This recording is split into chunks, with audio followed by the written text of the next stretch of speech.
ஏங்க அது உங்களுக்கு பிடிச்ச வேலை தானேங்க, எதுக்கு இப்படி மூஞ்ச சுழிச்சுக்கிறீங்க? அது இல்லைம்மா, அது 5 வருஷம் கான்ட்ராக்டர் தான் பார்க்குறேன். அதுலேயும் உங்களை விட்டுட்டு போகிறதுக்கு தான் எனக்கு மனசே இல்லை. என்னை விட்டு எங்கள் அம்மாவும் இருக்க மாட்டாங்க, தெரியல உனக்கு? என்னுடைய திட்டமே அதான். உங்களையும் உங்கள் அம்மாவையும் பிரிக்கணும் தான் நான் இவ்வளோ கஷ்டப்பட்டு வேலை பார்க்குறேன். ஏங்க இதே மாதிரியே நீங்கள் யோசிச்சுருந்தீங்கன்னா நம்மளோட அடுத்த ஸ்டேஜுக்கு நம்ம எப்படி தான் போகிறது? நம்மளும் காரு பங்களான்னு மற்றவங்களாட்ட வாழ வேணாம். சும்மா அம்மா அம்மான்னு பிடிச்சி நிற்கிறீங்க. சின்ன பிள்ளையாட்டம், வளர்ந்த பிள்ளையாட்டம் யோசிங்க.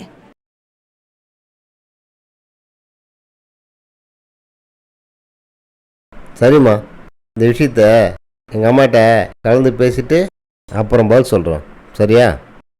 சரி.